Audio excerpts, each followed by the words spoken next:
الرجيم بسم الله الرحمن الرحيم إذا السماء انفطرت وإذا الكواكب انتثرت وإذا البحار فجرت وإذا القبور بعثرت علمت نفس ما قدمت وأخرت يا أيها الإنسان ما غرك بربك الكريم الذي خلقك فسواك فعدلك في أي صورة ما شاء ركبك كلا بل تكذبون بالدين وإن عليكم لحافظين كراما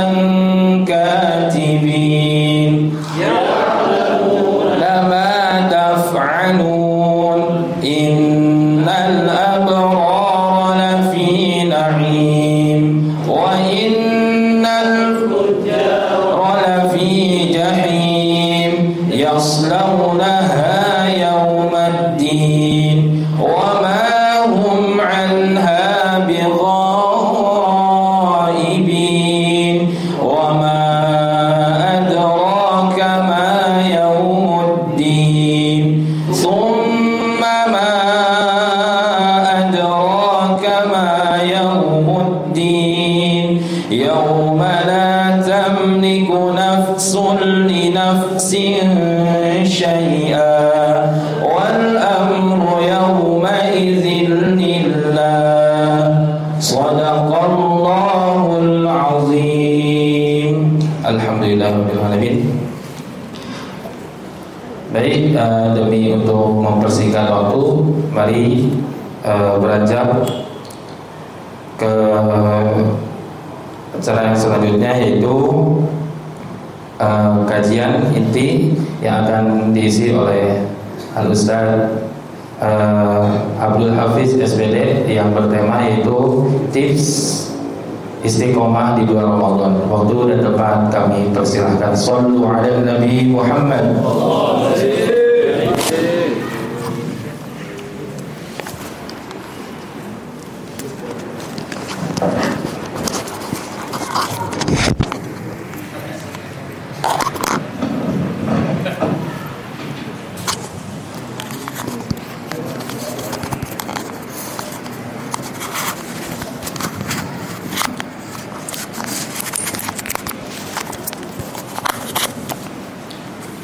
Bismillahirrahmanirrahim. Assalamualaikum warahmatullahi wabarakatuh.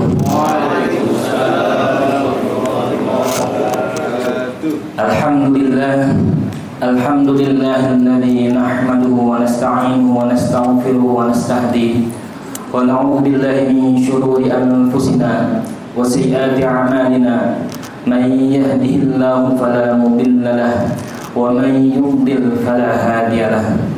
Asyhadu an la ilaha illallah wahdahu la syarika lah wa asyhadu anna Muhammadan 'abduhu wa rasuluhu la nabiyya ba'dahu amma ba'du. Qala Allah ta'ala fi kitabihil karim, a'udzu billahi minasyaitonir rajim.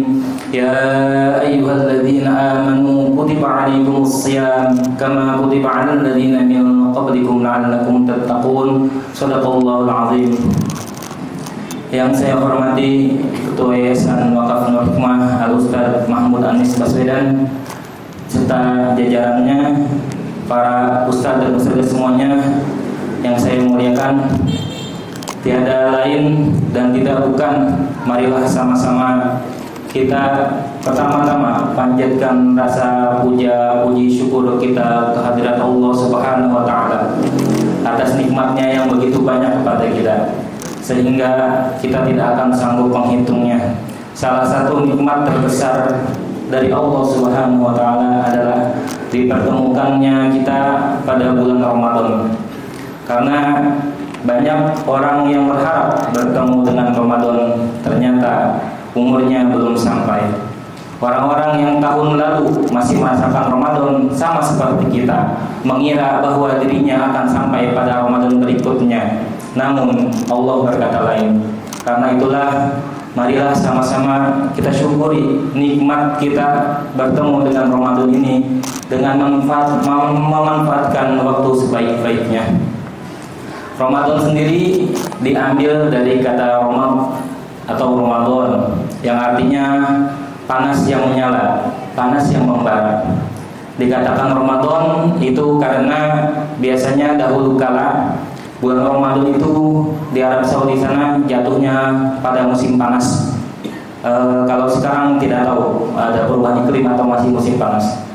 Ada pula ulama yang mengatakan dikatakan Ramadan karena pada bulan itu dosa-dosa manusia sedang dibakar atau dihanguskan. Mudah-mudahan di siang hari ini yang lagi lapar-laparnya, yang lagi haus-hausnya, lagi di masjid anginnya sepoi-sepoi, mudah-mudahan semangat kita tetap menyala. Amin ya rabbal alamin. Ustaz dan ustazah semuanya, memanfaatkan bulan Ramadan ini, kita yakini bahwa bulan ini penuh keberkahan, penuh kemuliaan, penuh dengan pengampunan. Setan-setan diikat. Itu artinya apa? Pada bulan Ramadan pertempuran kita adalah melawan hawa nafsu kita sendiri. Karena setan-setan diikat pada bulan Ramadan. Hukubidas syaitan, hukubidas syaitan, ya, syaitan sedang diikat. Artinya tidak ada yang mengganggu kita. Adapun jika ada manusia atau ada orang yang melakukan kemaksiatan di bulan Ramadan, artinya dia kalah dari hawa nafsunya. Inilah pertarungan kita dengan diri kita sendiri. Bahkan Rasulullah SAW bersabda bahwa musuh terbesar kita adalah hawa nafsu kita sendiri. Oleh karena itulah, bahkan di saat bukan bulan Ramadan pun, di saat setan tidak diikat pun, kita di akhirat nanti tidak bisa menyalahkan setan juga. Di Al-Quran diceritakan ketika setan-setan itu disalahkan, ya, karena manusia banyak yang masuk neraka. Apa jawab setan? Sesungguhnya ya Allah, saya nggak punya daya apa-apa, saya nggak bisa maksa dia, saya cuma godain doang, dianya mau. Saya cuma godain doang, dianya ikut-ikutan. Ya. Saya tidak punya kekuatan apa-apa. Karena itulah bulan Ramadan ini ada momentum kita untuk kita meningkatkan amal ibadah kita. Karena lapar dan haus itu bukan alasan kita untuk men-stop atau mengurangi ibadah kita. Justru sebaliknya, kita tingkatkan ibadah kita di bulan Ramadan ini. Yang biasanya jarang tilawah Al-Quran, ayo setiap hari di bulan Ramadan kita baca Al-Quran. Yang biasanya jarang-jarang sholat sunnah, ayo sama-sama kita laksanakan sholat sunnah di bulan Ramadan ini. Karena mengapa demikian? Apa buktinya bahwa Ramadan justru kita harus meningkatkan ibadah kita dengan diobrolnya pahala, diskonnya pahala. Pahala sunnah Allah balas dengan pahala wajib. Kita mengerjakan hal yang wajib, ibadah yang wajib, Allah gandakan pahalanya. Itu artinya apa? Apakah kita semakin menurut ibadahnya atau kita semakin meningkat ibadah kita? Tentunya yang pasti adalah kita harus meningkatkan ibadah kita. Kita tingkatkan tilawah kita yang mungkin biasanya jarang-jarang kita lanjutkan setiap hari. Al-Imam Asy-Syafi'i dalam bulan Ramadan itu khatam 60 kali dalam satu bulan. Jadi satu hari 2 kali khatam. Yang biasanya beliau itu berputar dengan hadis dan ilmu-ilmu lain. Begitu di bulan Ramadan, beliau semuanya kurangi dan beliau fokus ke Al-Quran. Sambil di perjalanan beliau sambil baca Quran. Satu hari khatam 2 kali, sehingga satu bulan 60 kali. Guru beliau Al-Imam Malik khatam 30 kali selama satu bulan. Sahabat Nabi Utsman bin Affan khatam 1 kali dalam 1 rakaat tahajudnya. Jadi beliau sholat tahajud 1 rakaat khatam 1 Al-Quran.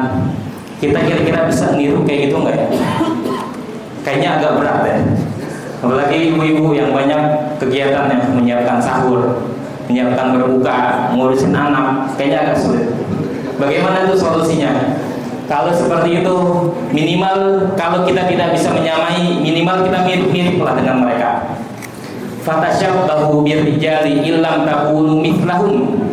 Inna tasyabbuha birrijali falahun.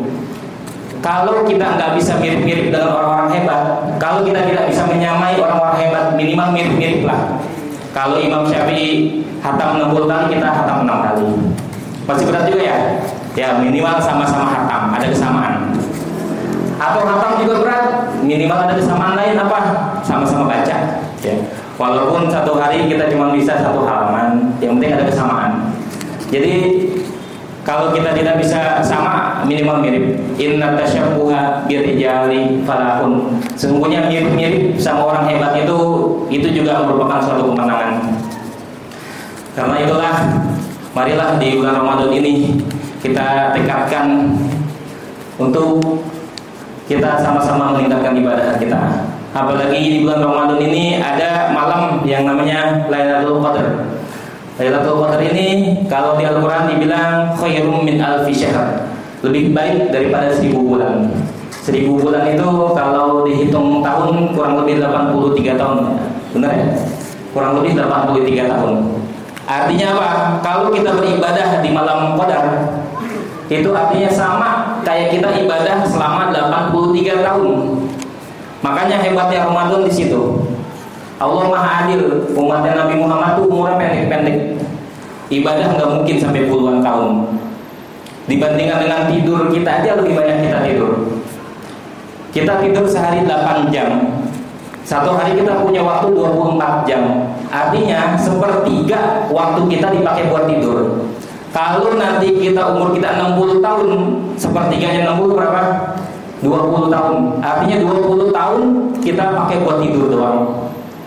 Yang kayak gitu apa kita masih mau mengharapkan surga dengan amal kita? Semuanya kayaknya berat ya. Itu belum dipakai buat senang-senang, jalan-jalan, belum dipakai buat megang HP, belum dipakai buat kumpul-kumpul sama teman-teman dan lain sebagainya. Terus ibadah kita berapa lama itu kalau kita hitung? Makanya alhamdulillah bulan Ramadan ini ada malam yang namanya Lailatul Qadar. Kalau tahun berikutnya kita ibadah Lailatul Qadar lagi di malam Lailatul Qadar, sama aja kita pakainya sama kayak 83 tahun tambah 83 tahun tambah 83 tahun sehingga banyaklah pahala kita. Karena umat Nabi Muhammad adalah umat yang paling beruntung. Karena amalan-amalan yang sedikit tapi pahalanya Allah kasih banyak. Amalannya ringan, gampang, tapi pahalanya banyak. Kita senyum aja itu dinilai sebagai sedekah. Tabassumuka fi wajhi akhika shadaqah. Senyummu di hadapan saudaramu adalah sedekah. Karena itulah begitu beruntungnya kita berjumpa dengan Ramadan lagi, dan mudah-mudahan nanti di tahun berikutnya kita bisa bertemu atau berjumpa dengan Ramadan lagi sehingga kita dapat mengabdikan diri kita kepada Allah Subhanahu wa taala. Adapun perihal Lailatul Qadar tidak ada yang tahu pastinya tanggal berapa. Ada ulama yang bilang 10 malam terakhir, ada pula yang bilang 27 terakhir, 27 malam terakhir. Tidak penting itu kapan, yang pasti supaya dapat Lailatul Qadar setiap malam kita ibadah. Biar tanggal berapapun Lailatul Qadar, insya Allah kita dapat menjumpainya. Dan biasanya itu orang yang dapat Lailatul Qadar itu biasanya hatinya lembut, gampang nangis, gampang tersentuh kalau mendengar nasihat. Nah, mudah-mudahan kita termasuk orang-orang yang tersebut. Innamal mu'minuna alladzina idza dzukirallahu wajilat qulubuhum. Sungguhnya orang-orang yang beriman adalah orang yang ketika didengarkan, disebut nama Allah, hatinya bergetar. Inilah orang-orang yang beriman. Mudah-mudahan kita termasuk orang yang beriman. Karena puasa juga termasuk undangan Allah untuk orang yang beriman. Ya ayyuhalladzina amanu, wahai orang-orang yang beriman. Itu artinya Allah mengundang kita. Artinya kalau kita penuhi undangan, kira-kira akan disambut atau tidak? Tentu disambut. Kita kedatangan tamu tidak diundang, bisa kita sambut, bisa enggak. Kalau kita lagi ada keperluan atau kepentingan, bisa kita enggak sambut. Tapi kalau kita mengundang orang dan orang itu datang, kita muliakan atau tidak? tentunya akan kita muliakan. Karena itulah Allah mengundang kita, wahai orang-orang yang beriman. Kalau kita merasa beriman, kita penuhi undangan tersebut, kita penuhi panggilan tersebut. Makanya nggak ada istilah pertanyaan, saya nggak puasa di bulan Ramadan, tapi saya sedekah, saya berbuat baik segala macam. Tapi undangan Allah aja tidak dipenuhi. Bagaimana dia dikatakan sebagai orang yang beriman? Ustaz dan Ustazah rahimahullah, pada siang kali ini temanya adalah istiqomah. Istiqomah beribadah di bulan Ramadan. Istiqomah sendiri artinya itu kalau dari bahasa lurus, artinya istiqomah yastaqim istiqomatan, mustaqimun mustaqamun. Dalam sholat kita ihdinas shiratal mustaqim, tunjukinlah kami jalan yang lurus. Lurus dalam artian tidak belok, tidak melenceng, tidak menyeleweng. Kalau dalam surah Al-Fatihah itu jalan yang lurus adalah ghairil maghdubi alaihim, bukan jalan orang-orang yang dilaknat, bukan jalan orang-orang yang dimurkai.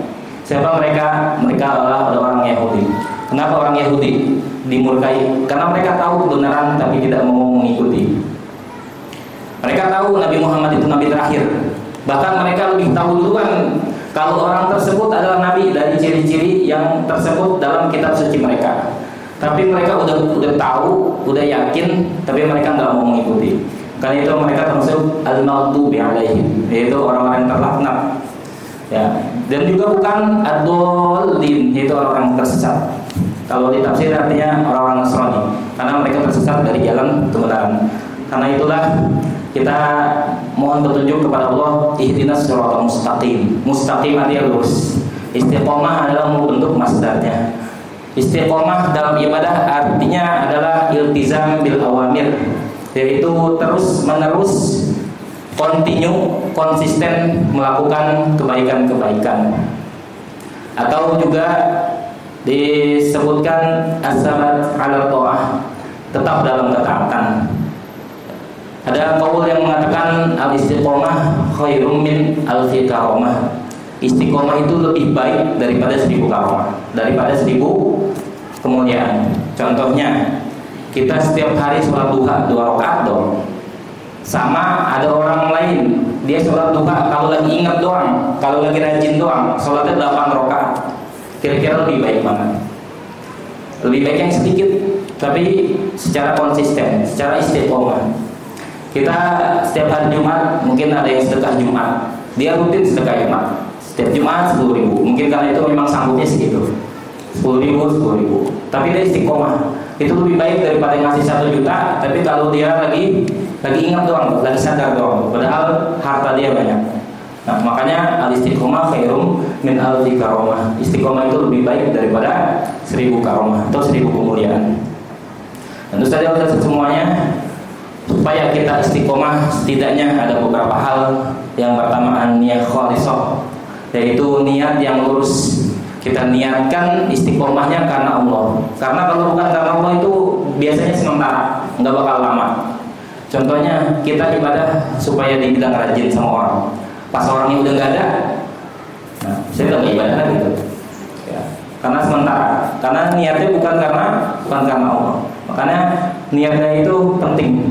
Dalam kitab-kitab hadis itu bab niat itu biasanya ditaruh di paling pertama. Di kitab Arba'in Nawawiyah, innamal a'malu bin niat, itu ada dia di hadis pertama, di awal-awal. Karena hadis ini nilainya sepertiga agama. Sepertiga agama ada di hadis tersebut, di niat. Niat itu merubah segalanya. Niat itu merubah segalanya. Kam min amalin yatasawwaru bi surati a'malid dunya wa yasiru min a'mal akhirah bi husnin niyah. Ada berapa banyak kelihatannya amal dunia, kelihatannya perbuatan dunia, tapi dengan niat yang baik dia termasuk amal akhirat. Contohnya, bapak-bapak main futsal nih atau main pingpong. Niatnya dunia kan itu, dunia. Tapi niatnya supaya sehat. Kalau udah sehat, semangat ngajar, semangat ibadah. Itu main bolanya dapat pahala. Tergantung niat. Ya, kita wudu akhirat kan. Wa kam min amalin yatasawwaru bi suratil akhirah wa yasir min amal dunya bi sunniyah. Berapa banyak amal akhirat yang kelihatan amal akhirat tapi jadi amal dunia gara-gara salah niat. Kita berwudu, kagak niat wudu, cuma kipak-kipak doang. Ya, itu nggak dihitung dulu karena nggak ada niatnya.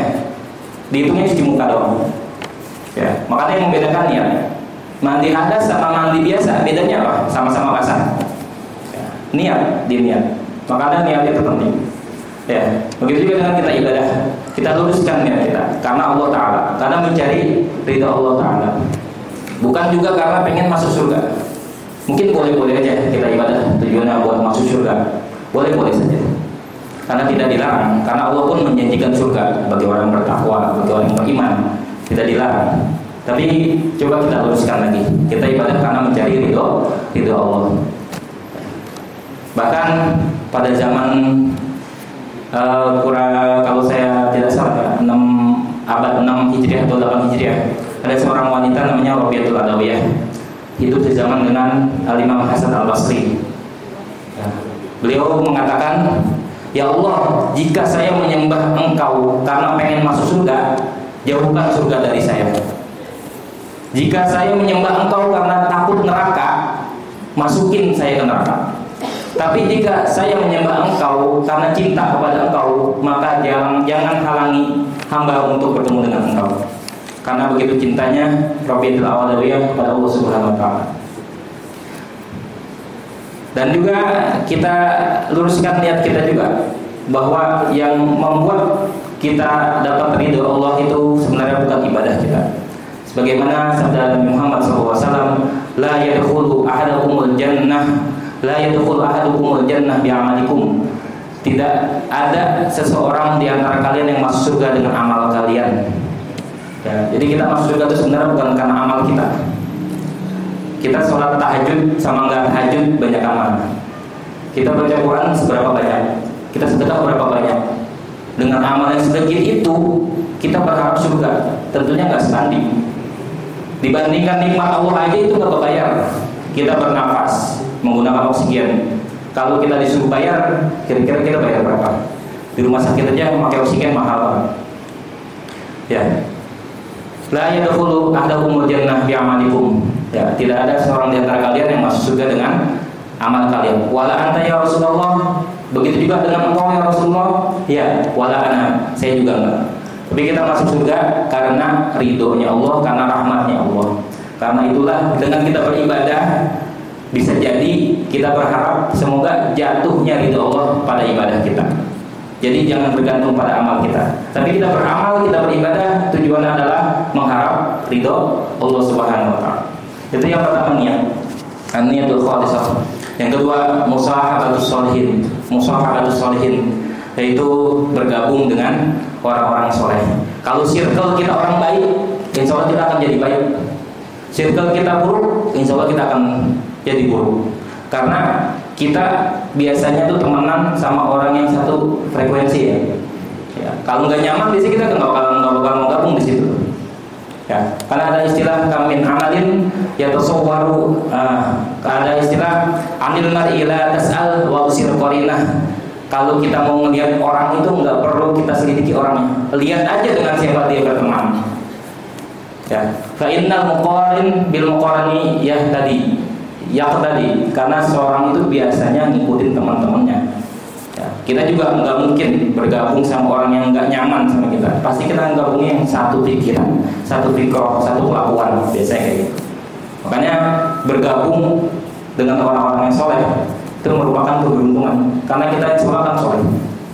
Kan saya bersyukur alhamdulillah di Nur Hikmah ini teman-teman yang saya jumpai adalah orang-orang yang soleh, sehingga tidak ada pengaruh buruk kepada saya. Mereka pada sholat jamaah, mereka tilawah, saling mengingatkan jika ada salah dan lain sebagainya. Kalau kita punya teman soleh itu dipertahankan, dan kita wajib bersyukur atas hal tersebut. Karena kita bergabung aja dengan orang yang tidak benar, minimal kita kena kecipratan atau ketularan sifat buruknya. Itu yang kedua, supaya kita istiqomah. Kita punya teman istiqomah, rajin banget baca Quran, insya Allah kita akan tertular. Cerita sedikit, saya dulu waktu di pesantren itu kalau bulan puasa, emang kebetulan gurunya jarang hadir. Ya, jadi anak-anak itu pada ngapain? Pada berlomba-lomba pada hatamin Quran kalau bulan puasa. Gara-gara teman pada rajin baca Quran, kita malu kalau kita nggak baca Quran juga. Ya, ada yang hatam itu 15 kali 1 bulan. Ada yang 10 kali, 8 kali. Itu mereka hatam berkali-kali itu normal. Ada yang pengen nyobain itu dia 1 hari hatam 1 kali. Habis sahur dia baca Quran tilawah sampai subuh. Habis subuh dia baca lagi sampai zuhur, tidur sebentar doang. Terus benar hatam habis itu. Hari keduanya dia sakit. Enggak sanggup fisiknya. Ya, itu artinya apa? Itu artinya bergabung, berteman dengan orang soleh akan membawa dampak baik juga kepada kita. Yang berikutnya doa. Jangan lupa kita akan doa supaya Allah tetapkan iman Islam kita. Allahumma tsabbitni ala dinik ya muqallibal qulub tsabbit qalbi ala dinik. Kita minta diistiqomahkan. Karena siapa yang beristiqomah, ya insya Allah akan jadikan dia matinya dalam keadaan husnul khatimah. Karena seseorang itu biasanya ya dia mati dalam kondisi terhadap apa yang sering dia lakukan. Biasa dia ke masjid, biasa dia ibadah, biasa meninggalnya dalam keadaan ibadah. Karena kan kita aja nggak ada yang tahu. Ya. Biasa dia hidup foya-foya segala macam, matinya juga biasanya dalam keadaan foya-foya. Walaupun husnul khatimah atau tidak itu hanya Allah yang tahu. Tapi kita sebagai manusia, kita bermujahadah, kita bersungguh-sungguh, kita mencoba untuk menjalani supaya bagaimana kita mati itu matinya baik gitu. Karena itulah kita istiqomah dalam ibadah. Dan manfaat istiqomah berikutnya adalah akan mendapatkan ridho dan cintanya Allah Subhanahu wa ta'ala. Akan ditenangkan hatinya, akan ditenangkan jiwanya, matinya dalam keadaan husnul khatimah. Dan yang terakhir adalah al-bisyarah bil jannah. Orang tersebut akan Allah berikan surga. Sebagaimana dalam Al-Quran, innal ladzina qalu rabbuna Allahu tsumma istaqamu tatanazzalu 'alaihimul malaikatu alla takhafu wa la tahzanu wa basyiru bil jannati allati kuntum tu'adun. Bahwa orang yang mengatakan bahwa Allah adalah Tuhan kami dan dia beristiqomah dan mereka beristiqomah, maka mereka akan mendapatkan surga. Allah takhafu wa la tahzanu. Enggak usah sedih, enggak usah galau, enggak usah takut, ya, karena Allah akan tenangkan hati mereka. Mungkin saya cukupkan saja ya, karena mungkin udah jam 1. Guru Al-Quran juga kayaknya udah gelisah sampai pulang, dan kebetulan saya juga guru Quran nih. Saya mohon maaf jika ada kesalahan, dan terima kasih banyak atas kesempatan yang diberikan. Billahi taufiq wal hidayah. Assalamualaikum warahmatullahi wabarakatuh.